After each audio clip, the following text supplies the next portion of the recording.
It was the biggest ship ever built in its time, and it was supposed to be unsinkable. But within days of steaming out on its first voyage in 1912, the Titanic was gone beneath the relentless waves of the North Atlantic Ocean. And of its more than 2,200 passengers and crew, only 706 survived that dreadful night. Would a smaller ship have fared any better in the same situation? Did the size of the iceberg truly matter in the end? Was it a mistake for the ship to change course at the last minute as it tried to avoid impact? These are three questions that have people pondering, what if? We do know that Titanic was considered an engineering marvel in its day. Designed by Thomas Andrews for the British shipping company White Star Line, it was just over 880 feet long and 175 feet tall. Built with abundant space for 840 staterooms, a swimming pool, a squash court, a gym, and 2 dining rooms. But it was below deck that one of its most impressive new features could be found. Titanic's hull was divided into 16 compartments designed to be watertight. Up to 4 of these compartments could take on water in the event of a breach, with the remaining 12 helping to keep the damaged ship afloat. It was thanks to these compartments that the ship was regarded as unsinkable. Rumor has it that Philip Frank, White Star Line's vice president, even declared, "There is no danger that Titanic will sink. The boat is unsinkable, and nothing but inconvenience will be suffered by the passengers." On April 14, 1912, that proved to be mistaken when Titanic struck an iceberg. As ice ripped along the ship's hull, several of those watertight compartments ruptured. It took only 2.5 hours for Titanic to sink. Did the size of the iceberg that hit Titanic seal its fate? Would a bigger or smaller iceberg have made any difference?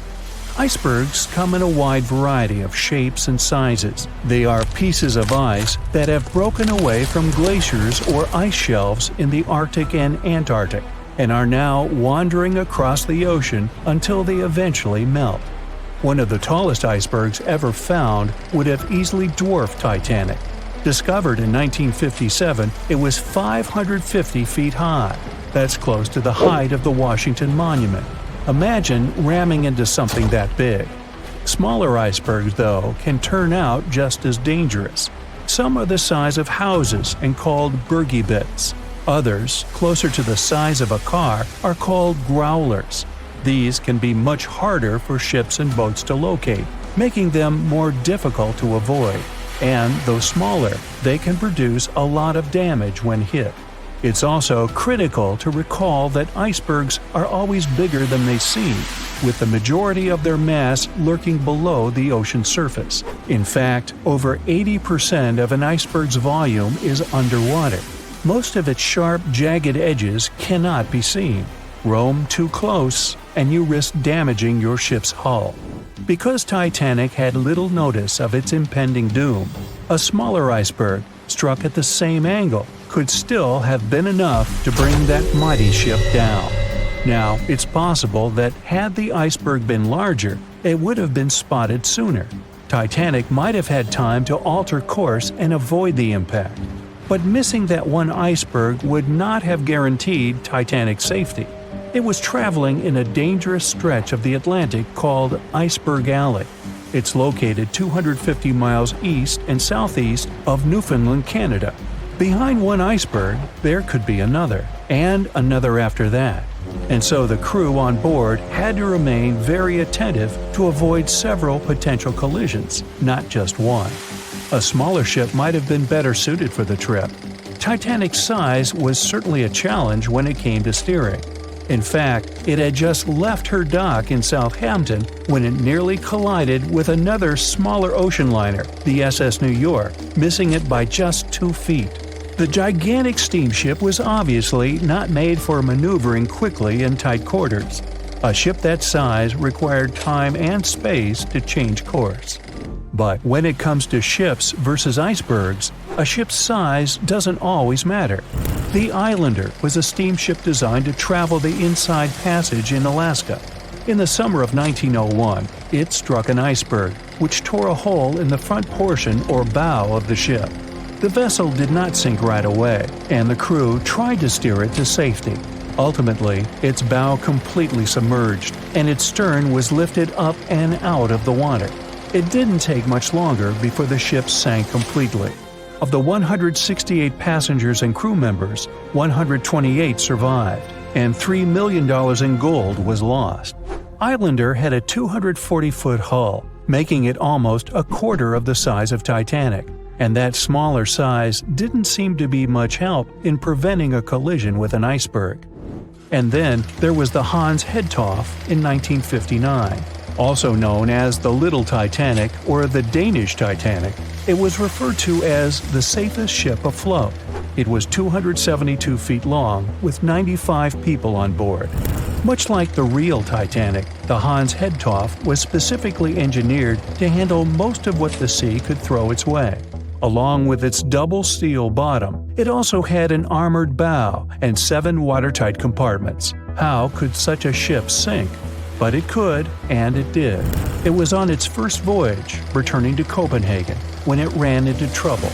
On January 30th, it hit an iceberg. An SOS was sent, but when the Johannes Cross arrived to help, the Hans Hedtoft was nowhere to be found. The only evidence of the ship's existence was a lifebelt that was washed ashore in Iceland 9 months later. Again, the ship's smaller size didn't work in its favor. A smaller size of Titanic wouldn't have guaranteed a safe voyage in 1912. The final what-if concerns the last-minute choice when the iceberg was spotted and the alarm sounded. First, Titanic could attempt a complete stop, but this wasn't an option as the ship needed a half a mile to come to a halt, and the iceberg was a mere 900 feet away. Second, the Titanic could attempt to avoid the iceberg by steering away from it. This is what the captain ordered, but the attempt was unsuccessful, resulting in a deep gash across the ship's hull. The final option? To hit the iceberg head-on. Would this have made any difference? The answer is an intriguing maybe. Some think a head-on collision would have saved Titanic. In this scenario, the collision would have limited the damage to the very front of the ship. Instead of the iceberg tearing through the hull and compromising several of the watertight compartments, only 4 of the compartments would have been breached. This meant the others could do their job of keeping Titanic afloat. The ship could be stuck, unable to move, but it would remain above water until help arrived. This would provide a ship like Carpathia enough time to reach the scene of the accident and bring the people on board to safety. One of the Titanic's designers, Edward Wilding, made a similar claim during an inquiry into the sinking. He argued that most people would have survived a head-on crash, and that Titanic itself would not have sunk. Others disagree, though. First, the special bulkheads on Titanic were designed specifically to protect the ship against collisions with other vessels, not with icebergs. These compartments would crumple upon impact, absorbing some of the force while the other ship absorbed the rest. Though the damage would still be extensive, the remaining bulkheads would keep the ship afloat. But an iceberg does not have the same flex in a collision as you would experience with another ship. Most of the force would be absorbed by Titanic, resulting in greater damage to the ship. Even worse, the impact would be carried through the full length of the ship. Rivets would burst, seams would tear, the compartments would quickly flood, and the ship would sink even faster, resulting in fewer survivors. In any case, as with most what-ifs, we'll never really know the answer. As tragic as Titanic's first and last voyage was, it did result in changes that helped make venturing out to sea much safer. Findings from hearings on the disaster led to the creation of the International Ice Patrol, or ICC, in 1914, an organization that tracks icebergs in the Atlantic and Arctic Oceans to ensure vessels in the area can avoid them. In the US and Britain, ships were obligated to carry enough lifeboats to accommodate every person aboard. Regular lifeboat drills were made mandatory. And finally, the bulkheads on ships were made higher to keep water out, and bottoms were stretched to create double hulls, helping make the compartments truly waterproof. There's no denying that Titanic was a terrible tragedy, but the lessons learned from that night to remember has helped prevent many more. John watched on in disbelief as he drifted away on a piece of wood. In the freezing waters of the Arctic, slowly drifting away. John looked upon the vessel he had worked and lived on as it raised its enormous bow high into the sky, then broke in half, causing a sound that only a crack of lightning could replicate. Distraught and dumbstruck, believing that he, and he alone, knew the dark truth behind the demise of the unsinkable ship, the Titanic. 5 days earlier, as the Titanic set sail on its maiden voyage, John worked hard alongside his mates in the coal bunker, stocking up the coal to feed the Titanic's mighty furnace. They had stocked and stored more than John had ever witnessed on any other ship he'd worked on. But this was the Titanic, the grandest ship to have ever sailed the seas. On the Titanic, there could never be too much coal. As they left Belfast and pushed toward Southampton, there was a large bang below decks that went unnoticed. The furnace was roaring and the turbines were spinning, pushing the Titanic forward at a quickened pace. The crew cheered as the vessel moved forward, unaware of the loud, concerning noise. Arriving in Southampton, Greg came aboard, amongst hundreds of other passengers. With 13 years at sea, his vast experience included the role as a quartermaster on 6 previous ships. Ready for a new challenge aboard the greatest vessel ever made, he was looking forward to this next challenge of his career. Greg came with a wealth of experience, especially with sailing through the Arctic. His role was vital within the crew, understanding the seas around the North Pole. He would be a key lookout as they set to cross the perilous path of the Iceberg Alley. Greg had some concerns regarding the voyage. The Earth's orbit was remarkably close to the sun and the moon, causing higher tides. This would make icebergs more prominent, drifting them further away and towards the route of the Titanic as they journeyed to New York. Assessing the lookout tower and inspecting the available gear, Greg found no binoculars. This made him concerned, but the sailors just laughed at Greg. "If the deck is short on ice cubes, we'll be sure to plow right through a berg to resupply." A sailor laughed. Greg didn't share this sentiment. Eager to find out why they had been left short-handed on equipment, since he had such a vital role on the ship, Greg inquired further. Sadly, the officer with the keys to the binocular supply cupboard had been removed from the crew at the last minute. Greg couldn't believe something of this importance had been overlooked. For such a mighty ship with so many people aboard and crossing in a particularly perilous path, this just didn't make sense. But not wanting to be fined for breaking into the ship's property, Greg let it slide, hoping that they wouldn't need the binoculars in the end.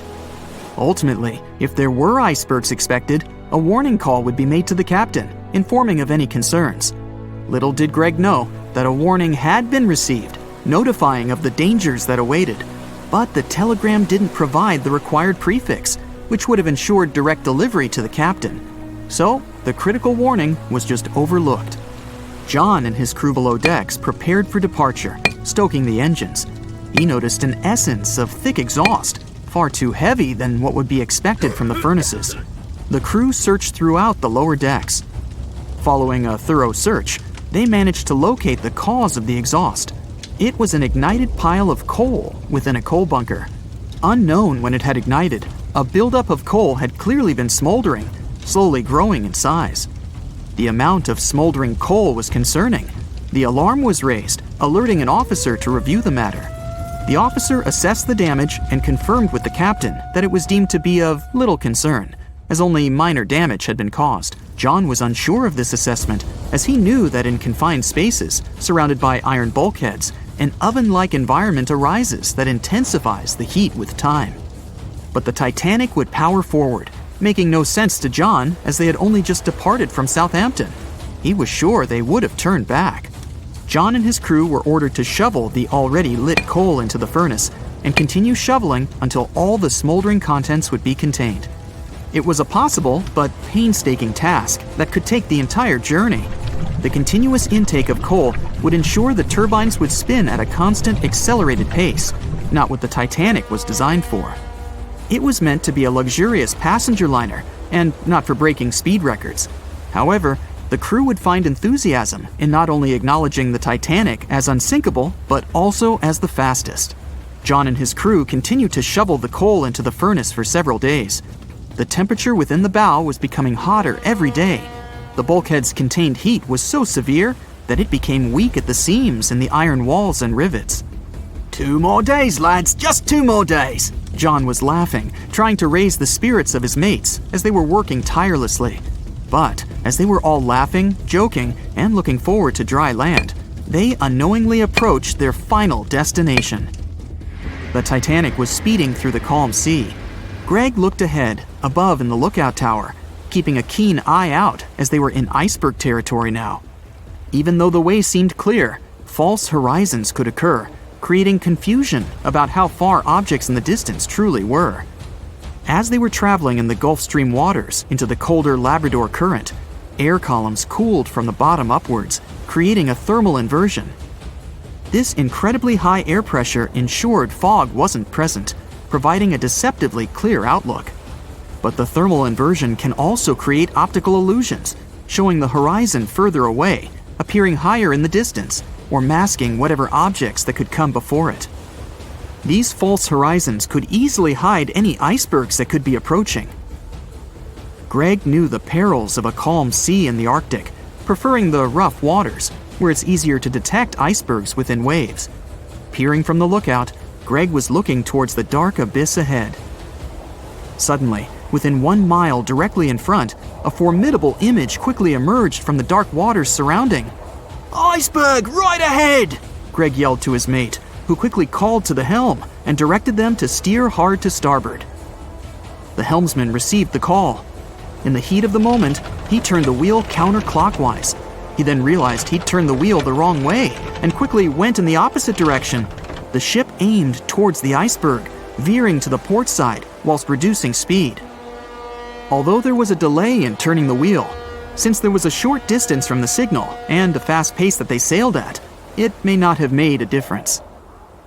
As they approached the iceberg, it appeared as though they'd miss it, but over 87% of an iceberg is underwater. And as they came along the side, the hidden ice underneath hit the port side bow, piercing the side of the hull with a 12-square-foot tear. The ship shook, with all aboard aware that something was amiss. Amongst the confusion and fear, they were oblivious of the damage.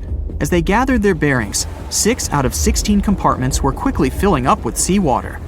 The hull could only withstand 4 compartments filling before sinking. Time was ticking as the Titanic made its descent into the depths. The weakened bulkhead with heated steel pillars and rivets broke under the pressure and sudden change of temperature from the ice-cold water. The call was made to abandon the ship. Lifeboats were prepared to be released, while help signals were sent out to nearby ships. The radio operator was guiltily sitting, constantly calling out to a nearby ship that had been in contact with the Titanic recently. There was steady communication with this ship over the past few days, providing warnings of icebergs since the Titanic departed from Southampton. The final warning message received was just 1 hour ago. Upon receiving the final warning, the operator ignorantly responded, "Shut up," with the assumption that their warnings of icebergs were pointless. Following this unfortunate response, the ship turned their radio off and provided radio silence. The closest ship that was responding to their distress signals was 500 miles away, too far to provide any assistance in time. There were countless mistakes that caused the Titanic's watery end, whether they contributed directly or from sheer ignorance. The most tragic of them was the number of people aboard the ship, 2,224 of them. There were only enough lifeboats provided to rescue 1,178, barely half of the people.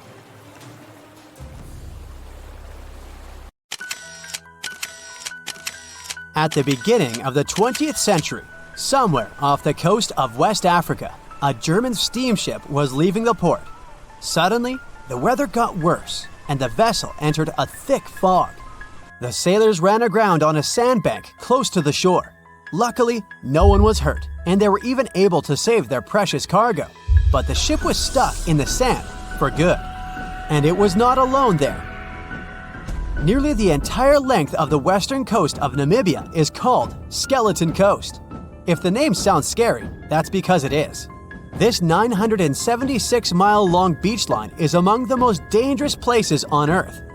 The local Bushman tribes believe that their supreme deity made this land when it was angry.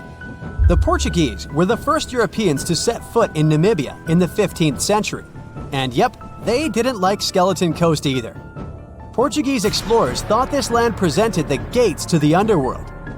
This is the place where the Namib Desert meets the Atlantic Ocean. It might be dangerous, but it's actually beautiful. Plus, it's a UNESCO World Heritage Site. If Skeleton Coast had a PR manager, they would quit on the first day on the job. The area is not exactly tourist-friendly because of its geography and history. Beneath the sand and the waves, there is a secret ocean currently lurking for unsuspecting sailors. It's called Benguela Current. It flows towards the north along the coast of southern Africa. This part of the Atlantic is rich in marine life, but the current's land neighbor isn't that happy with the deal. This arid climate created the Namib Desert, one of the driest regions on Earth. And that marine life I just mentioned? It's sharks. 11 species of them to be exact. And yes, the great white decides to pop by once in a while. So far, we've got a desert landscape, strong currents, and sharks. Not a place for a beachside resort, definitely. But if someone ends up on Skeleton Coast, will they know they're in danger? Don't worry, they will. The beach is littered with wrecks of all sizes and shapes. If you remember that German ship I mentioned in the very beginning, its massive and rusted stern is now sticking out from the desert sand. There are some 500 wrecks in total scattered along the coast, and it's a mixed crowd, from Portuguese galleons centuries old to ships that ran ashore here in the 21st century. A modern fishing ship called Zela India managed to slip from its tow rope in 2008 and ended up on Skeleton Coast. Okay, it didn't escape on its own, it had some help from the elements. But it's better to be a tourist attraction on a beach than to be broken up for scrap. That's where the trawler was originally going, poor thing. Skeleton Coast's most famous inhabitant, to call it such a place, is the wreck of the Dunedin Star. The British cargo liner ran aground here in 1942. The massive rescue operation that followed reveals why it's so dangerous for sailors to end up here. The rescuers managed to save all of the crew and passengers, but at a heavy price. An aircraft and a tugboat were lost in the process. It took the last of the rescuers a full 2 months to return home to Cape Town. Why, you might wonder? One look at the map of the region reveals the reason. It's an endless sea of yellow, which is the sand. There are so few roads here, so Skeleton Coast is hard to reach by land. There are also legal obstacles. You need a special permit to drive into the area. But the skeletons in the name of the area don't only refer to ships, they also stand for animal bones. Most of these belong to whales and seals. Many animals have adapted to the area, so lions and hyenas roam the coastline in search of a meal. Yeah, now there are hungry lions as well, as if those sharks weren't enough. Other animals with a temporary residence on Skeleton Coast include elephants, cheetahs, leopards, and giraffes. In 1971, the Namibian authorities established a national park here, but except for surfers, after an adrenaline rush, they don't get many visitors. You can understand why. The Namib Desert is the oldest desert in the world, and it's not very tourist-friendly either. Those who travel to the region should pack sunscreen and a warm winter jacket. A weird combo, right? Well, not so much when you think that during the day, temperatures soar over 110 degrees Fahrenheit. At night, the air temperature drops below freezing. What a climate roller coaster! And that's not the final danger. Yep, there's more. Remember how that German ship got lost in thick fog? Yeah, it wasn't a one-off event. Because of the region's climate, fog shows up frequently. Sailors should cover their ears now, but this fog is actually good for wildlife. This is their only source of water in the Namib Desert. Reptiles and mammals have adapted to the harsh climate. They use as little water as possible.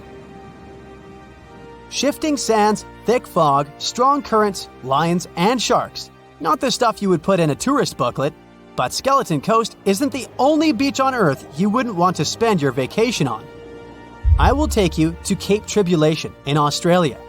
The area covers some 48 square miles in the northwestern part of the continent. And no, the area is not as dry as Skeleton Coast. It's part of the Daintree rainforest. You could say that here, it is the rainforest, not the desert that meets the ocean. The beach at Cape Tribulation is straight from a postcard. But looks can be deceiving. Australia? Probably sharks. No, crocodiles are out here to get you if you decide to go for a dip in the sea. There are saltwater crocodiles that the locals call salties. Well, that's a cute nickname for such a dangerous reptile. And it's not just that. The wildlife seems to have a beef with visitors. From October to June, the waters around Cape Tribulation are full of box jellyfish. Their venom affects the human cardiovascular system. When touched by a jellyfish out at sea, swimmers won't have enough time to reach land for help. Vinegar helps neutralize the sting, so you might want to keep a spare bottle in your luggage. Crocodiles and jellyfish sound dangerous, but there's one more animal you should look after. It's the wild boar. It might sound funny, but you won't laugh when you're being chased by one of these across the beach. 21 million wild boars live in Australia. They're mostly active at night, making it even more dangerous if they charge at you. The best defense is running in circles. Wild boars can't cut corners well. That's probably why we don't see many of them taking up careers as race drivers. Cape Tribulation has one last danger installed for you, and it's not an animal. Out here, even the trees are plotting against visitors. The stinging tree got its name for a reason. If you try to pick one of its beautiful red berries, it'll fight back. Its prickles are like tiny glass shards. The less than pleasant effect on your skin will last for a month. Then there is this wait a while bush. Who keeps naming them like this? This long vine has spikes that grab hold and just don't let go. They are so strong they can pull a human off a horse. You'll have to wait for someone to come by and save you from this thorny grabber. If you are about to cross this Australian beach from the vacation list, hold on for a second. Tourism is booming here. The local authorities have restricted access to all of the danger zones. Visitors go swimming in dreamy water holes that are surrounded by lush vegetation. There are even ropes to swing from. Now, that's a beach you can finally relax. More than 25 million people boarded cruise ships globally back in 2017. It may not seem like a lot, but that's more than the total population of Belgium. It's a great vacation alternative with an added bonus. You can sample various different destinations for future time off in one single trip. If you've already booked a trip on a cruise ship, but you still have no idea what you should pack, start with some research on your specific cruise location. Either way, be sure to bring deck-friendly shoes that are low-heeled. Also, add a pair that's comfortable to walk on larger distances for the days spent ashore. Depending on the season, you might want to add a few swimsuits too. If you're on any type of medication, make sure you bring it with you in its original packaging. If you're a light packer, don't worry. Most cruise ships come equipped with laundry rooms. They're kind of pricey, especially if you want your garments to be washed, ironed, and folded for you. But it does save you the extra hassle of packing more clothes or washing them for yourself. It's really important that you check in with your credit card company before boarding a ship, more so if your itinerary includes one or more foreign countries. Your credit card might get frozen if there's any unusual activity on your account. Most of these companies have algorithms that get triggered once there are charges from different countries in rapid succession, which is exactly what you'll be doing on a cruise ship. Letting them know beforehand saves you the embarrassment of having your card declined at some fancy restaurant. To make sure you get the best room, before booking it, check out the ship's deck plan. It should be available on their website. If it's peace and tranquility you're looking for, don't go for the rooms directly above or below any of the ship's entertainment points. Also, if you have a history of getting seasick, try to skip the rooms that are available at the front of the ship. Rather, go for those located in the middle of the ship on a lower deck. You'll feel less movement. If it's your first time going on a cruise, you might be surprised to know that some cabin rooms don't have windows. Before making a reservation, make sure to check out all the amenities of the room you intend to book. Most cruise liners add a bunch of pictures from the common rooms on their reservation pages, and it might be a bit confusing as to what you're getting exactly for that specific price point. Also, some rooms on board are quite small too. If you don't like to sleep in small spaces, you might want to upgrade to a larger room, even if it's a bit pricier. You can always split the cost with a friend if they want to join you on the cruise. With the help of modern technology, even if a specific location doesn't have windows, it doesn't mean you can't watch the waves. How, you might ask? Fancier cruise ships feature a secret, added bonus. In the areas with no access to sunlight, specialists have built virtual balconies. These high-tech screens work by showing you what's going on outside in real time. They have an added benefit too. In case of bad weather, guests can still have a feel of the outdoors, without the wind or rain ruining their hair or their outfit. It may not be the real deal, but it still beats getting claustrophobic on board. Planning on going on a budget cruise? It might not be such a bad idea, especially if you're on the lookout for last-minute upgrades.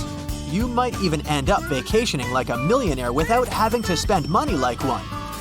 These upgrades sometimes include things like a private balcony in your room, maybe some spa services, or even better prices for high-end meals. If they aren't all booked by the time people board the ship, they might be open for the rest of the passengers for way better prices than initially listed. There might be hidden freebies on board if you pay close attention. Things like complimentary pastries on board late in the morning or a late-night cup of tea on the house might be some of the things offered to guests. You only need to ask. You might want to check out what other tourists are doing. Some people with more experience cruising can offer pretty great tips and tricks. Don't be afraid to start a conversation if you see someone getting something for free. Some cruise ships do go all the way on the fancy dial. They even have exclusive areas designed for guests staying in expensive suites. Most of the time, they're located at the top of the ship. On one particular cruise, these types of guests have designated staff members called Royal Genies, which are similar to butlers. They can cater to just a few cabins. Since the cruise line wants to divert other guests from asking them various questions, which will take time away from their assigned guests, the genies do not wear a name tag in public areas. Most common areas of cruise ships do require travelers to follow a dress code, but if you do your research in advance, you might find that some areas are more relaxed when it comes to what people need to wear. Most cruise ships require people to adhere to smart attire, which means pants with a collared shirt for men, or blouses and skirts, dresses, or stylish pants for the ladies. As for the travel destinations, be sure to research the ports you're about to visit in advance. You'll know what to wear, what the weather will be, and if you need to pack anything else, like an umbrella or a beach towel. Stops on cruises only last for a few hours in most cases, so you'll want to get the most out of them. If that specific location includes museums or art galleries you want to add to your checklist, be sure to book in advance so you don't waste time waiting in lines. Some cruise ships even provide their guests with private tours of the ports they're about to visit.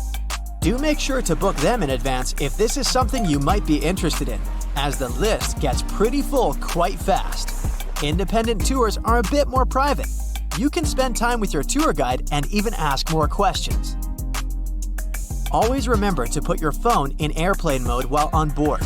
Most cruise ship horror stories involve cruising newbies that ended up paying thousands of dollars in cell phone charges while on ships, just because they forgot to turn it off.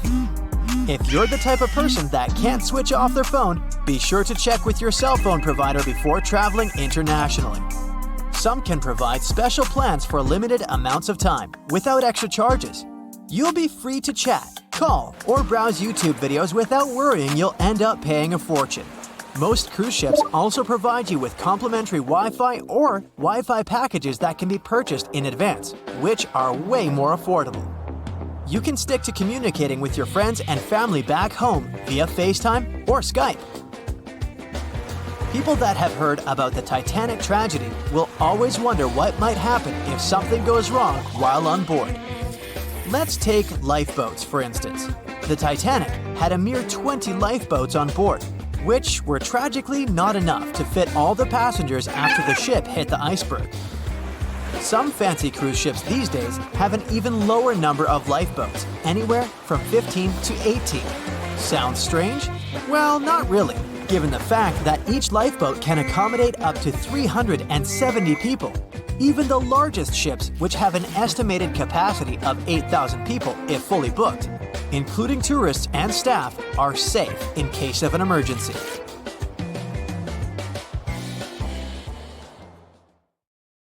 Can you guess how many theories of the Titanic's sinking exist?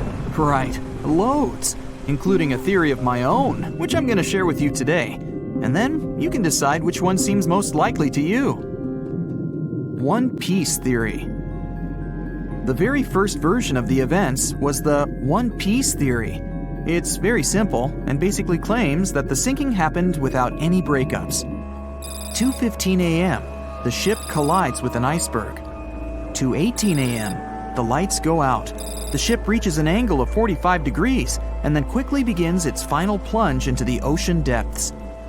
2:20 a.m., only about 3 minutes later, the RMS Titanic disappears under the surface of the ocean for good.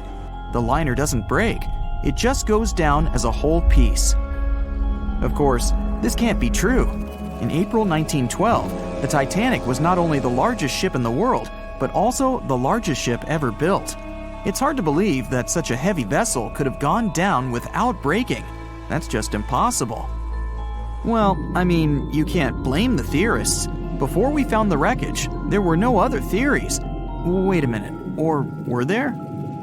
The day after the disaster, the survivors gave their interviews. They talked about what had happened, and some of them claimed that the ship had actually broken in two when it had been flooded. For example, Jack Thayer, a 17-year-old boy, outlined the sinking as he remembered it, and L.D. Skidmon drew a sketch based on his description. The picture clearly showed the ship breaking in half. But no one believed Jack or other witnesses. There was no evidence, so their claims were received with a grain of salt. But in 1985, things changed. First breakup theory. That's when Robert Ballard found the wreckage of the Titanic in the depths of the ocean. When people saw the wreckage, it became clear that Jack and the other survivors had been right. The Titanic did indeed break in two when it sank. So it's time for a new theory. 2:15 a.m. The keel breaks, the starboard list eases, and the hull continues to bow and crumble. 2:17 a.m. The galley sections break off. The towers immediately drop under their own weight. The lights go out. The stern is pulled into the air. The bow breaks off and starts sinking. The aft is barely hanging on to the starboard side of the stern section superstructure. The stern section slowly lists over to port as it begins sinking again. It rises up one last time and pivots in a semicircle as it sinks. It all sounds pretty convincing, right? But people began to find plot holes in this theory. For example, the Titanic couldn't have held together until it reached such a high angle. The breakup would have had to begin much earlier. This only meant there was still a vast field for research and speculations. So people started to come up with their own possible scenarios. How about we look first at the ones no one likes? V-brake and Aaron 1912 V-brake. According to the first breakup theory, the Titanic reached a high angle, and the weight of its unsupported stern caused it to crack from the top down. But it's physically impossible.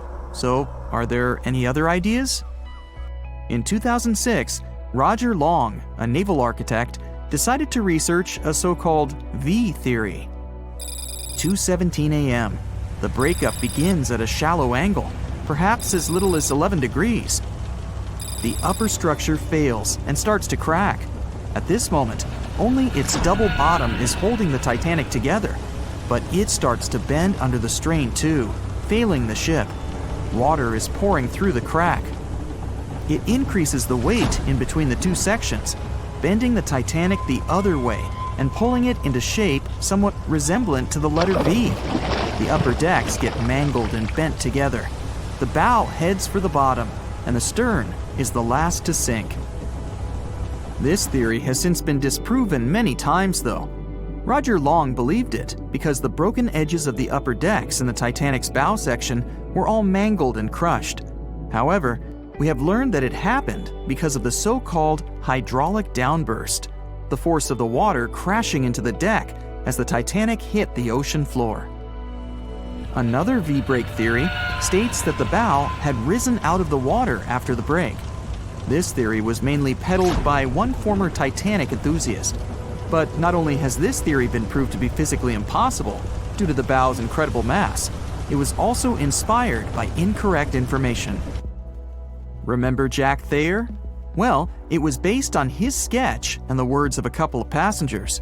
But the truth is, none of them had ever seen the Titanic break down like this. Jack himself even stated in an interview that the sketch was completely out of context to what he had actually seen. It was drawn by a passenger on the Carpathia, the ship that received the Titanic's distress signal and came to its aid. It couldn't be used as evidence. Now that we know this, let's move on to the theories that most people believe in. James Cameron's banana peel theory. Who hasn't seen the legendary movie about the Titanic, right? It became the leader of the 70th Academy Awards ceremony in the number of nominations and awards, and deservedly so. But did you know that James Cameron had been interested in the Titanic for many years and studied the ship's history? His books and research are very detailed, and he even came up with his own version of the events. It's called the banana split theory, and this is actually what you could see in the movie. Here's how it goes. The Titanic reaches a 23-degree angle and fractures down to the keel. The double bottom acts as a hinge as the stern falls down. When the double bottom fails, the bow and the stern separate. The stern lists to port, standing vertically, and then begins to go underwater. This theory is the most scientifically accurate one, along with Roy Mengat's theory. Wait, who's Roy Mengat? Mengat theory. Roy Mengat was an engineer who came up with the most plausible theory for the time being. 2:17 a.m. The lights go out on the Titanic. At this moment, the ship is at an angle of 20 to 23 degrees. Suddenly, the vessel snaps in two just around the third funnel. It causes the stern to settle into the water.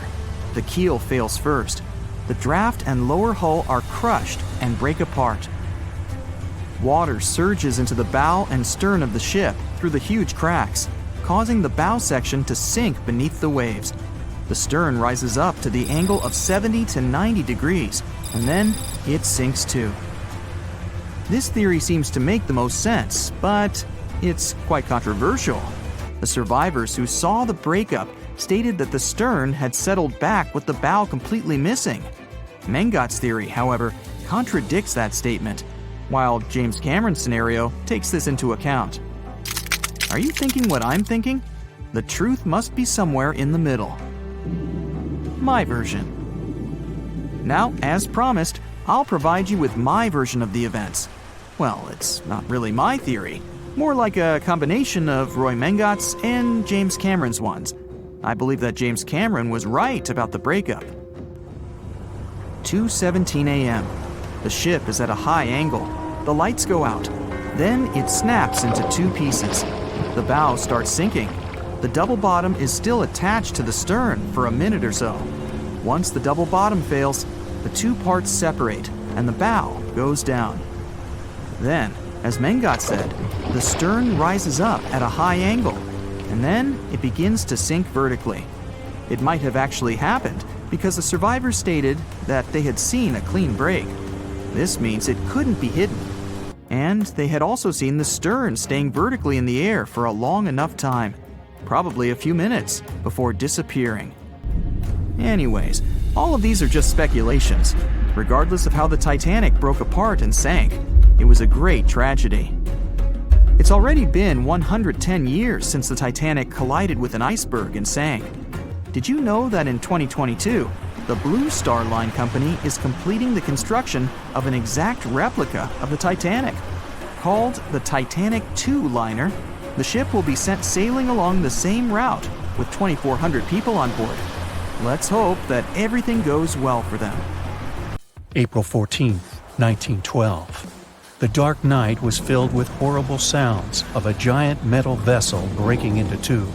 The largest ship of that time collided with an iceberg that was on its way. The Titanic, one of the biggest stories of the 20th century that people still talk about. The starboard side of the giant vessel brushed up against the iceberg. It was 11:40 p.m. when things started going wrong. This iceberg caused enough damage for at least 5 watertight compartments in the hull to start filling with water. The crew immediately began a brief investigation to see if they could do anything and fix things. They had no one to rely on, all alone in the darkness of the cold night, far away from the land, the North Atlantic Ocean, around 400 miles south of Newfoundland, Canada. They needed time to figure out how to bring people to safety. They had some time, true, but not enough. If you watched the movie, you know the ship didn't plunge immediately after the icy doom had happened. The whole process lasted a good 2 hours and 40 minutes. But the situation was hard. There were 2,200 people to take care of, including crew and passengers, and things happening on the ship were chaotic. The chief designer, Thomas Andrews, soon realized they wouldn't be able to stay afloat. By midnight, the entire crew had begun preparing the lifeboats for launch. They had 20 boats with space for only 1,178 people, which was just a bit more than 50% of the people on board.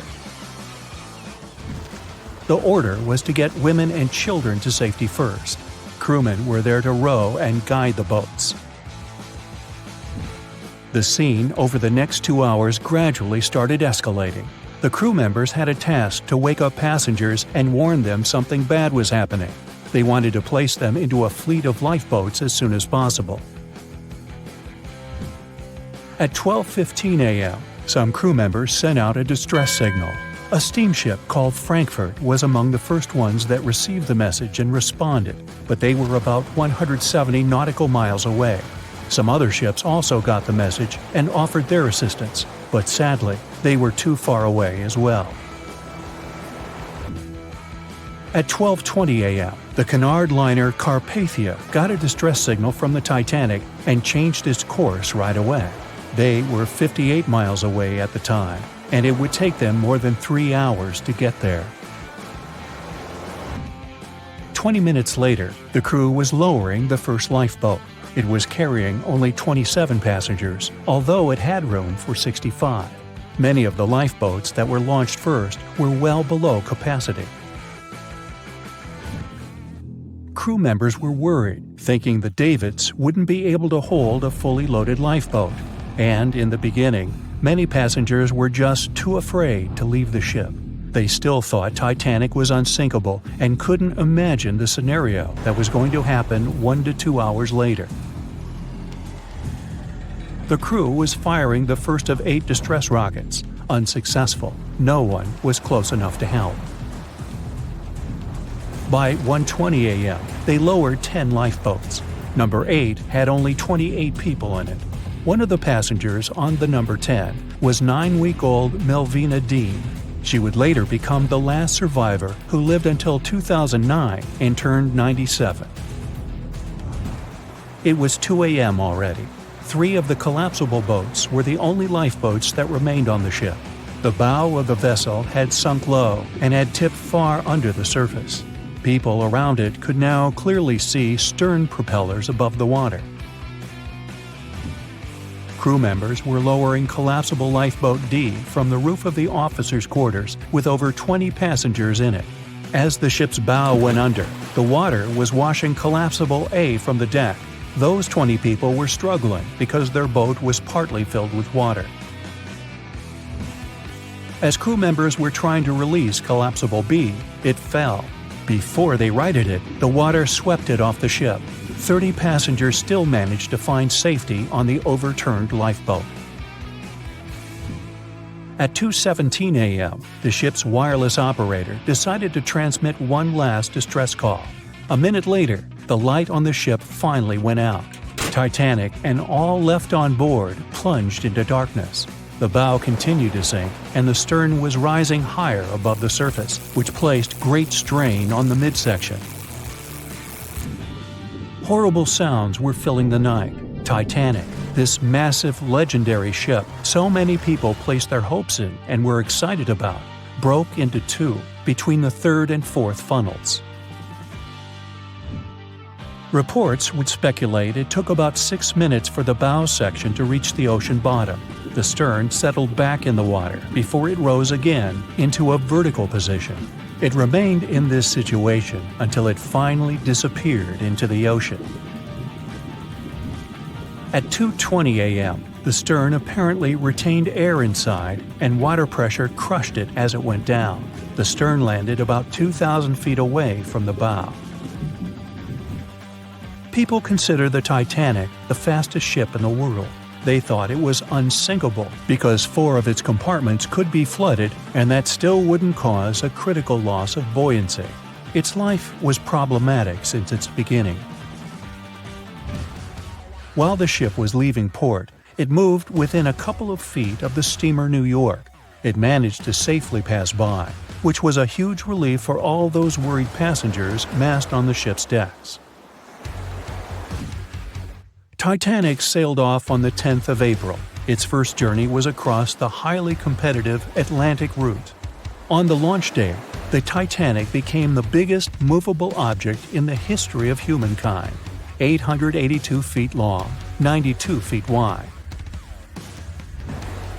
Not that big if you compare it with today's ships. The biggest cruise ship in the world today is Royal Caribbean's Symphony of the Seas, which is roughly 5 times the size of Titanic. If you put that ship in a vertical position, it would be nearly as tall as the Empire State Building, which is 1,250 feet without antennas. But Titanic was a huge attraction back in its time. At one moment of their journey, they stopped in France, after which they made another stop in Ireland.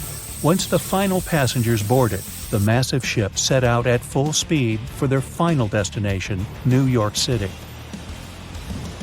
4 days after the beginning of its journey, Titanic failed to divert its course from a huge iceberg, the story we all know about. Only 700 people survived, and most of them were women and children. The night was extremely cold, 1 hour and 20 minutes after Titanic had gone down to the bottom of the ocean. Survivors weren't even sure someone was coming to save them. Finally, they saw the light. It was Carpathia coming towards them. They came for the people in the lifeboats. The crew brought them aboard and pulled a handful of other passengers out of the water. Many ships tried to contact Titanic a few hours after it sank. Their messages were never returned. Later, when there was an investigation of what really happened, they discovered the Leyland liner California had been less than 20 miles away when Titanic was sinking. But the crew didn't hear the distress signals coming from Titanic because their radio operator was off duty. Countries from both sides of the Atlantic were shocked and horrified when they heard details of what happened to Titanic. They decided to make changes to ship operations, rules that would help avoid such events in the future. They held the first International Convention for Safety of Life at Sea, where they adopted rules for every ship to have lifeboat space for each passenger on board. Also, lifeboat drills became mandatory. They also decided to establish an international ice patrol. Its main role was to monitor icebergs in the North Atlantic shipping lanes. Ships also needed to maintain a 24-hour radio watch. Titanic wasn't built alone. Because of the size of this magnificent ship and all the new equipment it required, it would have been too expensive as a one-off. So the team built the Titanic alongside two sister ships, and both of them had eventful lifetimes. RMS Olympic came first. It was launched in 1910, and for a whole year was the biggest liner in the world. The Britannic was another sister ship that sailed for a while before it too ended down on the ocean bottom. But only Titanic became a legend and one of the most fascinating stories of modern history. Meet Arthur John Priest. No, he isn't famous for being a painter or for discovering some long-lost treasure. He didn't invent some cool gadget or break any world records. No, Arthur John Priest is famous simply for being unsinkable. Proving one can be both lucky and unlucky at the same time, Priest was involved in and survived several mishaps at sea, including the fateful maiden voyage of the Titanic. Priest was not a rich man interested in sailing for pleasure. He was part of the working class, employed as a stoker or fireman, stuck for hours within the hot bowels of large steam-powered vessels. His job was dirty and difficult. He was responsible for keeping the furnaces lit, feeding them coal to ensure enough steam was produced for the engines to work. He had to be careful about not overheating the system or setting fire to the whole ship. The furnaces had to be carefully watched and constantly fed. He breathed it all in a while, working and fighting with the sweat and the dirt. He would often work shirtless because of the heat and was always covered in black coal dust.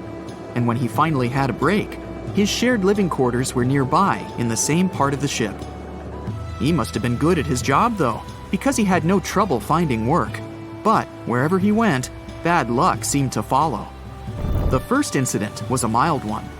As a young man, Priest worked on the RMS Asturias. The passenger liner first set sail in 1907, traveling between Southampton in the UK to Buenos Aires in Argentina. At some point during its maiden voyage, the ship suffered a small collision. The damage was bad enough that the ship returned for repairs. Thankfully, there were no reports of any serious injuries. Priest, unfazed, simply went to work on another ship, but his bad luck lingered on the Asturias. In 1914, the Asturias became a hospital ship, helping care for sick men and women around Europe while bringing them home to England. But in March 1917, at just around midnight, the ship was struck by a foreign object. Its hull was breached and the engine room flooded. The captain ordered everyone to abandon the ship, sending crew, patients, and health staff scrambling for the lifeboats. The vessel was still moving, powering through the water because the main controls, located within the flooded engine room, could not be turned off. The captain refused to leave the ship while people were still trying to escape.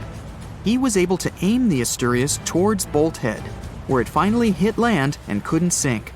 The remaining lifeboats were lowered and the final survivors made it to safety. When they studied the damage on the ship later, the Asturias was declared a total write-off. It might be hard to pin this particular disaster on Priest. After all, he wasn't even on the ship at the time. But it seemed that many of the ships on which he served were destined for trouble. His bad luck followed him to his next job on the RMS Olympic, a massive ocean liner. The Olympic was big. In fact, it had been designed and built as part of the fleet that included the Titanic. But with size came sacrifice. The Olympic was great at moving in one direction, but very difficult to handle when it needed to turn. It was September 1911. The Olympic was trying to alter its course. The Hawk, a smaller ship sailing nearby, didn't give the larger vessel enough room to maneuver, and the two slammed into each other. Because the Hawk was engineered to deal with potential confrontations when out at sea, its reinforced bow tore through the Olympic. Two large gashes appeared on the ocean liner's side. The propeller shaft was badly twisted, and worse, the ship began to take on water. Somehow, the Olympic made it to shore without sinking, and nobody was seriously hurt. Priest had no idea that this was just a small taste of what his future held for him. He next found employment on a brand new ship, a better ship, an unsinkable marvel that was said to be the biggest vessel to have ever been built. Yes, he was going to work on the Titanic. And what a job!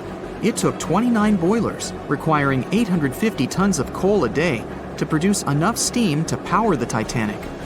Priest was just one of 150 stokers toiling away in the ship's underbelly, keeping those fires burning day and night. He made around $30 a month. But on April 14, 1912, he would find himself flung from a world of extreme heat to one of blistering cold. At approximately 11:35 p.m., the crew spotted an iceberg. The Titanic tried to avoid it, but the alarm had been sounded too late. 5 minutes later, the two collided. The iceberg tore through the hull, and the once watertight compartments inside were badly ruptured. As the cold Atlantic water flooded in, the ship began to sink. Distress signals were sent, but the closest ship, the Carpathia, was over 3 hours away. In the dark of night and stuck in the middle of nowhere, the crew and passengers panicked. Those who could scrambled for the lifeboats. Others jumped into the icy waters. In total, only 706 survived that terrible night. Priest, at the time of the collision, was down in the ship's lower quarters. He was on break, relaxing from a hard day of work. And as the ship went down, so did his chances of survival. He and his fellow workers were in the most dangerous position on the ship. They had to make their way through a maze of corridors and gangways, some of which were flooded, in a mad dash to the deck. And then they faced the frigid water, jumping in and desperately swimming to safety. The ocean was so cold that Priest even suffered frostbite before finding his way onto a lifeboat. He was one of only 44 stokers to survive that night. After an experience like that, most of us would never set foot on a boat again. But Priest had to work. His next job also ended in disaster. He was offered employment on the HMS Alcantara. It went down in 1916, and Priest was again one of the few to make it to safety. He was badly wounded in the process. But he kept pressing his luck, and his next job as a stoker may have felt eerily familiar. He would be working on a ship built by the same people behind both the Olympic and the Titanic. And this ship, named the Britannic, was the biggest of the three. It was also believed to be a superior vessel, fitted with new safety features after the Titanic sank. For example, it had 48 open lifeboats, 46 of which were the largest ever used on a ship before. 2 of these were even motorized and equipped with special communication devices. The good news? The Britannic survived its first trip without incident. It was already doing better than the Titanic ever did. However, on November 21st, 1916, the Britannic was shaken by a loud explosion while traveling through the Key Channel in the Aegean Sea. The hull was damaged, and some of the compartments began to fill with water. But, unlike the Titanic, the Britannic had been designed for just such an emergency. It had been fitted with 5 watertight bulkheads. Intact, these would help keep the ship safe and floating for a much longer period of time. But there was one issue. Portholes along the lower decks had foolishly been left open. As the ship tilted, the portholes let in water, which flooded the Britannic and hastened its descent into the sea. This effectively made those watertight bulkheads useless. The ship was going down fast, much faster, in fact, than the Titanic had sunk. 35 of the lifeboats were successfully launched, saving most on board. Of the 1,066 passengers and crew, 1,036 survived. Priest, his luck intact, was one of them. And yet, he still wasn't done with a life at sea. He accepted a position as a stoker on the Donegal. It was a smaller passenger ferry that had been converted for use as a hospital boat. In April 1917, it was struck by a foreign object while fleeing an unsafe situation, and though he suffered from a head injury, Priest was again one of the survivors. It took experiencing 2 collisions and 4 sinkings before Priest was finally ready to retire. In fact, he reportedly said he only gave it up because no one wanted to sail with him. Can you blame them? He would live out the rest of his life on dry land in Southampton, England, with his wife Annie and their 3 sons. But Arthur John Priest would always be remembered as the unsinkable stoker. The year was 1854, and the SS Arctic, the fastest passenger liner of its time, set out to cross the Atlantic. As it sailed through the misty veil, it slowly disappeared into the unknown. The Collins Line, an American shipping company, was started in 1818 and only began seriously trading in the transatlantic by 1835. Its steamships crossed the Atlantic from Liverpool to New York within just 10 days.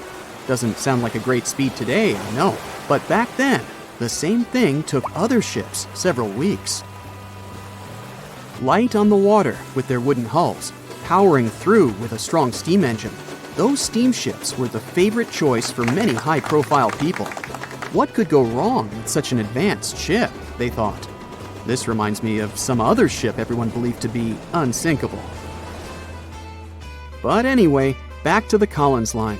It grew to be a serious contender on transatlantic routes, with only one other competitor, the Cunard's Line.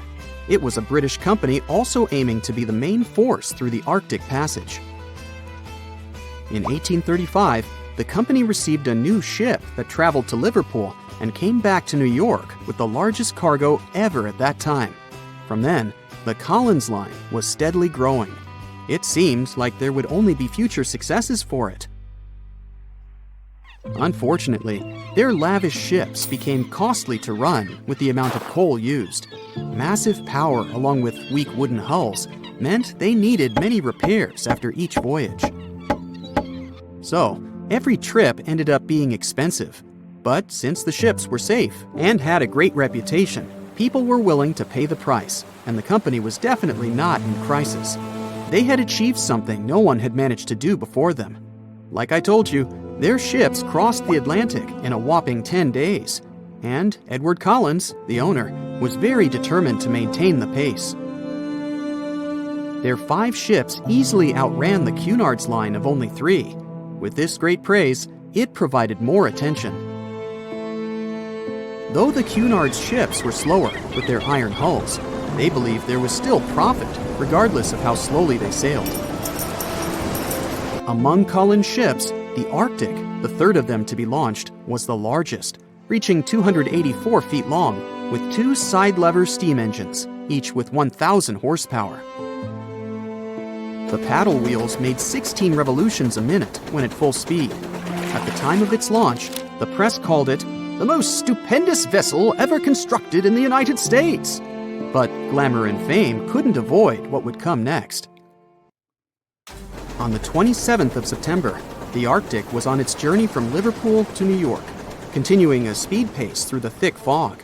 It's possible that by that moment, after 4 years of record-breaking trips, the crew became overconfident with their sailing and the ship. Going only 50 miles from Newfoundland, they carelessly continued through the fog with no radio contact, sonar, or any other form of identifying objects, equipped only with Morse code. A smaller ship, the SS Vesta, which operated as a fishing vessel, often worked around Newfoundland. It was passing through the same path as the Arctic and crashed into its side. Shocked by the collision, the captain of the Arctic offered help to the much smaller Vesta, but it was soon clear that the damage that seemed minor on the Arctic was far worse. Beneath the waterline, a hole was letting water into the hull. The cost of the much faster wooden hull now seemed less valuable. They steered toward land, trying to plug the holes, but they weren't doing so well, and the seawater continued to pour in, filling up higher and pushing the ship down. And finally, once the engine room was full, it put out the boilers, taking away the massive power the Arctic was once legendary for. They moved slowly until coming to a complete stop. The ship continued to sink, and the order was to abandon it. At the time, maritime law allowed for the Arctic to carry only 6 lifeboats, only capable of saving 180 people. The crew and some of the passengers managed to push their way aboard and took most of the seats on those boats. Things were pretty wild, and everyone forgot about their manners, not letting the ladies and the youngest ones board first. It took 4 hours for the Arctic to sink. 150 crew and 250 passengers were on board. Those that weren't able to find a lifeboat made a desperate attempt to build their own rafts from parts of the ship. 2 days later, only 3 boats made it safely to the shore. The other 3 were never found. Believe it or not, the rescue party also saved some people that had been clinging to the wreckage for 2 days. Unlike the crew, the captain went down with the Arctic, but amazingly survived. He would be only one of 85 people that made it out of the 400 on board.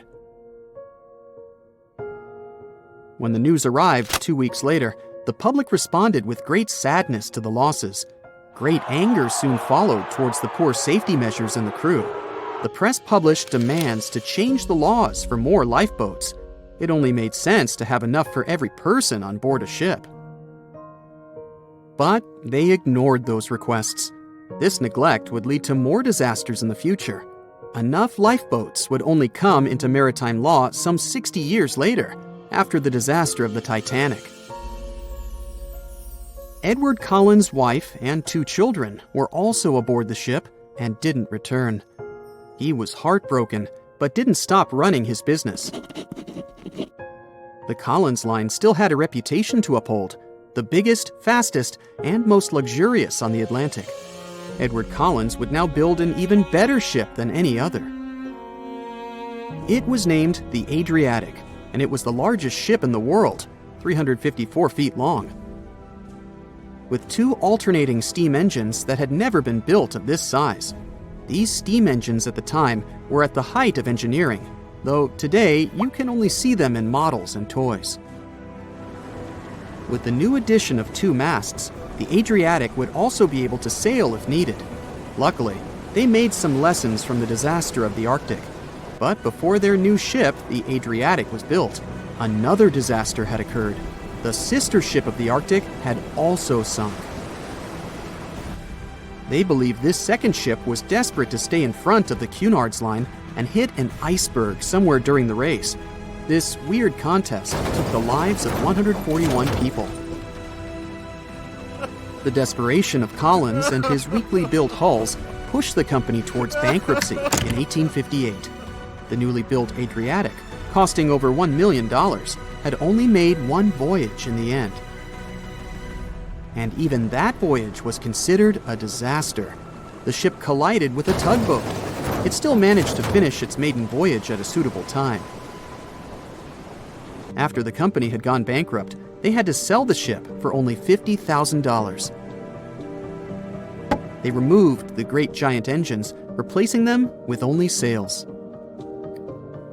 Although it was once the greatest ship on the high seas, it was only 30 years later until it was abandoned, labeled irreparable, and anchored in a river. The other remaining ships were also sold and only used for parts.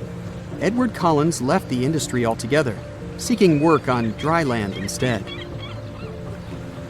As the Collins line was no longer in the mix, the Cunards would grow in strength. Without competition, they would win the Blue Ribbon for the next 30 years, and 180 years later, after producing hundreds of ships. They still have a constant presence on the seas as they provide transatlantic crossings, world voyages, and leisure cruises. To this day, the Cunard line is the only one to run ships between Europe and America, and it's great proof that it's not always the fastest that's the best. Sing with me. Under the sea, darling, it's better. On where it's drier, take it from me. Okay, I know these are not the correct lyrics to this famous Disney song, but hear me out. The deep sea is not all about singing mermaids and dancing crabs. It's actually filled with monster-like creatures that'll give you nightmares. So, if you're ready to meet them, grab your scuba gear and let's dive into the deep, mysterious waters to discover their fascinating and scary world. With its menacing appearance, one could call this fishy the vampire of the sea. Well, named for their disproportionately large, razor-sharp fangs protruding from their mouth, fangtooths are actually quite small and harmless to humans. These choppers are actually more for catching prey than causing trouble, so there's no need to panic if you see one. And you'll be even more relieved to know that it's kind of unlikely for you to come across a fangtooth, since they are among the deepest living fish. A regular day in the life of a fangtooth looks like this. By day, they prefer to remain in the gloomy depths. Me too, fishies, me too. It's only towards the evening that they migrate toward the surface to have a feast under starlight. Ah, how romantic. And by daybreak, they return to the deep. What a chill schedule, am I right? So, as you can tell from their daily routine, Fangtooths are among the more active deep-sea fishes, and by that I mean they seek out their food rather than just sitting and waiting. And thanks to their oversized teeth and mouth, hey, I can relate, they're able to attack prey that are even larger than themselves, which is very important in the very large, food-poor deep sea. Fitting to their environment, common fangtooths are dark-colored, either solid brown or black. And unlike most deep-sea fishes, they do not have light-producing organs or cells to communicate with each other or to attract their prey. Instead, they rely heavily on their sense of smell, in addition to making use of even the slightest bit of sunlight that makes it down to the depths. This light doesn't help them to see in any way, but it may be enough for potential prey to cast a shadow as they pass overhead, which lets fangtooths know they're around. Now here's one hilarious fun fact before we move on to the next creature. Fangtooths can never close their mouths because of their huge mouths and long teeth. But you know what? I would bet maybe $500 that my orthodontist would claim he could fix that too. Our next horrific deep-sea animal is as real as a kraken can get. Giant squid, which actually did inspire the legends of the kraken, live up to their name. The largest one ever recorded by scientists was almost 59 feet long. It also probably weighed nearly a ton. You would think such a massive animal wouldn't be hard to miss, but since giant squid live deep underwater, they are difficult to come by. Giant squid, along with their cousin the colossal squid, yep, they are different, have the largest eyes in the animal kingdom. They're somewhere around 10 inches in diameter. In other words, they are around the size of dinner plates. Peekaboo! Having such large eyes allows them to detect objects in the lightless depths of the ocean, where most other animals would see nothing. Nada, zippo. Giant squids have 8 arms and 2 long feeding tentacles that help them seize their prey. These tentacles are tipped with hundreds of powerful sharp teeth and are often double the length of their body. This helps them to snatch prey up to 33 feet away. Hey there, come a little closer. Most of what we know about giant squids come from those that floated to the surface and were found by fishermen. After years of research, it was only in 2012 that a group of scientists were able to successfully film a giant squid in its natural habitat for the first time. Yet again, the giant squid continues to remain largely a mystery due to their inhospitable deep-sea habitat. And maybe they're shy. Speaking of squids, this species is basically the space creature of the ocean. So, it's only been about 20 years since the big fin squid family was officially described by scientists, and there are still plenty of facts about them that are yet to be discovered. However, the big fin squid sightings as deep as 20,000 feet below the surface suggest that they can live deeper than any other known squid. You know what? Let's scratch the word space creature and call them the disco dancers of the deep sea to make things less scary. Because of their long, slender arms, adorned with extravagant rib-like fins, kind of make them look like they're ready to hit the dance floor. Anyway, these boogie arms and tentacles are estimated to max out at just under 30 feet. Aside from the estimations though, the largest known big fin squid was actually 21 feet long, with 20 feet of that being its arms and tentacles. How exactly a big fin squid uses them is still unknown, but scientists think they like to use them to trap prey that bump into them as they hang down in the water below their body or drag along the seafloor. There are only around a dozen confirmed big fin squid sightings worldwide, so you can just relax, because the chances of you getting hugged by a big fin squid are close to impossible. But I can't guarantee anything regarding your nightmares. Now, these are not one of your regular Jaws sharks. Let's start with the most strange fact about a frilled shark. It's considered a living fossil because of its primitive anatomic traits. That actually makes more sense once you learn that this species has been around for 80-some million years. So I have both good news and bad news. Frilled sharks live in the open ocean and spend much of their time in deep, dark waters far below the surface. However, they do feed at the surface of the ocean at night. When hunting food, they move like an eel, bending and lunging to capture their prey. And they can actually swallow it as whole, even if it is larger than their own size. This is all thanks to their long and flexible jaws, which are equipped with 300 recurved needle-like teeth. Okay, I am somewhat freaked out now. Unlike the rest of the deep-sea creatures I've talked about, frilled sharks might sometimes accidentally get caught in nets. So if fishing is your thing, beware. This telescope won't help you see the stars and the planets. With its protruding eyes and elongated body, this little swimmer looks like it's wearing a pair of underwater binoculars, hence the name the telescope fish. Found in cold, deep tropical to subtropical waters worldwide, they're known to be the species that undergoes one of the most drastic transformations in fishes. When the first larva was described in 1954, it was believed to be a new species rather than the larva of a telescope fish that were known to science since 1901. Despite the fact that they are only around 6 to 8 inches long, they're able to latch onto snacks that are bigger than their own size. That is thanks to their massive and highly stretching jaws, making up most of the size of their head. These large prey are then folded in half to fit in their expandable stomach.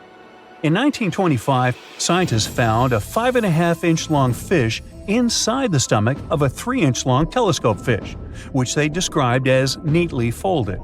Despite all this, their cylindrical tube-shaped eyes are still the most fascinating and bizarre features of telescope fishes. Their specific shape increases light collection to help them detect their prey's weak bioluminescence even from a distance. But although their eyes are good for seeing things in the twilight, they're especially great at seeing silhouettes from below. That's why they orient themselves vertically in the water.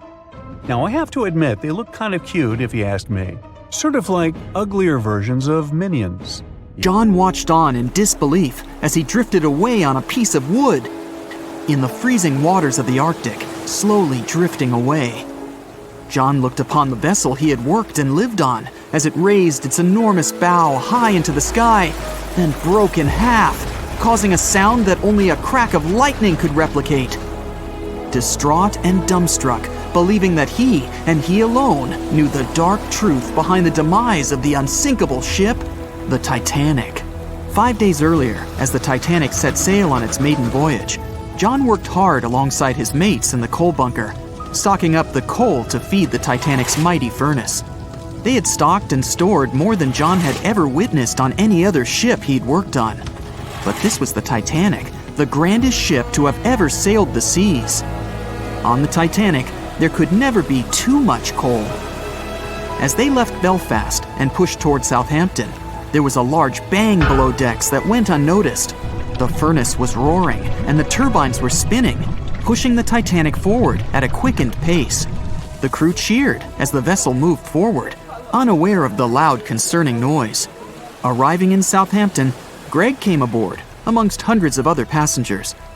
With 13 years at sea, his vast experience included the role as a quartermaster on 6 previous ships. Ready for a new challenge aboard the greatest vessel ever made, he was looking forward to this next challenge of his career. Greg came with a wealth of experience, especially with sailing through the Arctic. His role was vital within the crew, understanding the seas around the North Pole. He would be a key lookout as they set to cross the perilous path of the Iceberg Alley. Greg had some concerns regarding the voyage. The Earth's orbit was remarkably close to the Sun and the Moon, causing higher tides. This would make icebergs more prominent, drifting them further away and towards the route of the Titanic as they journeyed to New York. Assessing the lookout tower and inspecting the available gear, Greg found no binoculars. This made him concerned, but the sailors just laughed at Greg. If the deck is short on ice cubes, we'll be sure to plow right through a berg to resupply. A sailor laughed. Greg didn't share this sentiment. Eager to find out why they had been left short-handed on equipment, since he had such a vital role on the ship, Greg inquired further. Sadly, the officer with the keys to the binocular supply cupboard had been removed from the crew at the last minute. Greg couldn't believe something of this importance had been overlooked. For such a mighty ship with so many people aboard and crossing in a particularly perilous path, this just didn't make sense. But not wanting to be fined for breaking into the ship's property, Greg let it slide, hoping that they wouldn't need the binoculars in the end. Ultimately, if there were icebergs expected, a warning call would be made to the captain, informing of any concerns. Little did Greg know that a warning had been received, notifying of the dangers that awaited. But the telegram didn't provide the required prefix, which would have ensured direct delivery to the captain. So, the critical warning was just overlooked. John and his crew below decks prepared for departure, stoking the engines. He noticed an essence of thick exhaust, far too heavy than what would be expected from the furnaces. The crew searched throughout the lower decks. Following a thorough search, they managed to locate the cause of the exhaust. It was an ignited pile of coal within a coal bunker. Unknown when it had ignited, a buildup of coal had clearly been smoldering, slowly growing in size. The amount of smoldering coal was concerning. The alarm was raised, alerting an officer to review the matter. The officer assessed the damage and confirmed with the captain that it was deemed to be of little concern, as only minor damage had been caused. John was unsure of this assessment, as he knew that in confined spaces, surrounded by iron bulkheads, an oven-like environment arises that intensifies the heat with time.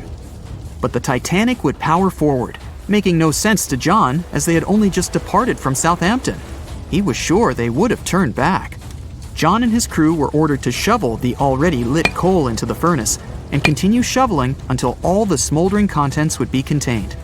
It was a possible but painstaking task that could take the entire journey. The continuous intake of coal would ensure the turbines would spin at a constant, accelerated pace, not what the Titanic was designed for. It was meant to be a luxurious passenger liner and not for breaking speed records. However, the crew would find enthusiasm in not only acknowledging the Titanic as unsinkable, but also as the fastest. John and his crew continued to shovel the coal into the furnace for several days. The temperature within the bow was becoming hotter every day. The bulkhead's contained heat was so severe that it became weak at the seams in the iron walls and rivets. 2 more days, lads, just 2 more days. John was laughing, trying to raise the spirits of his mates as they were working tirelessly. But as they were all laughing, joking, and looking forward to dry land, they unknowingly approached their final destination. The Titanic was speeding through the calm sea. Greg looked ahead, above in the lookout tower, keeping a keen eye out as they were in iceberg territory now. Even though the way seemed clear, false horizons could occur, creating confusion about how far objects in the distance truly were. As they were traveling in the Gulf Stream waters into the colder Labrador Current, air columns cooled from the bottom upwards, creating a thermal inversion. This incredibly high air pressure ensured fog wasn't present, providing a deceptively clear outlook. But the thermal inversion can also create optical illusions, showing the horizon further away, appearing higher in the distance, or masking whatever objects that could come before it. These false horizons could easily hide any icebergs that could be approaching. Greg knew the perils of a calm sea in the Arctic, preferring the rough waters, where it's easier to detect icebergs within waves. Peering from the lookout, Greg was looking towards the dark abyss ahead. Suddenly, within 1 mile directly in front, a formidable image quickly emerged from the dark waters surrounding. Iceberg, right ahead! Greg yelled to his mate, who quickly called to the helm and directed them to steer hard to starboard. The helmsman received the call. In the heat of the moment, he turned the wheel counterclockwise. He then realized he'd turned the wheel the wrong way and quickly went in the opposite direction. The ship aimed towards the iceberg, veering to the port side whilst reducing speed. Although there was a delay in turning the wheel, since there was a short distance from the signal and the fast pace that they sailed at, it may not have made a difference. As they approached the iceberg, it appeared as though they'd miss it, but over 87% of an iceberg is underwater. And as they came along the side, the hidden ice underneath hit the port side bow, piercing the side of the hull with a 12-square-foot tear. The ship shook, with all aboard aware that something was amiss. Amongst the confusion and fear, they were oblivious of the damage. As they gathered their bearings, 6 out of 16 compartments were quickly filling up with seawater. The hull could only withstand 4 compartments filling before sinking. Time was ticking as the Titanic made its descent into the depths. The weakened bulkhead with heated steel pillars and rivets broke under the pressure and sudden change of temperature from the ice-cold water. The call was made to abandon the ship. Lifeboats were prepared to be released, while help signals were sent out to nearby ships. The radio operator was guiltily sitting, constantly calling out to a nearby ship that had been in contact with the Titanic recently. There was steady communication with this ship over the past few days, providing warnings of icebergs since the Titanic departed from Southampton. The final warning message received was just 1 hour ago. Upon receiving the final warning, the operator ignorantly responded, "Shut up," with the assumption that their warnings of icebergs were pointless. Following this unfortunate response, the ship turned their radio off and provided radio silence. The closest ship that was responding to their distress signals was 500 miles away, too far to provide any assistance in time. There were countless mistakes that caused the Titanic's watery end, whether they contributed directly or from sheer ignorance. The most tragic of them was the number of people aboard the ship, 2,224 of them. There were only enough lifeboats provided to rescue 1,178, barely half of the people.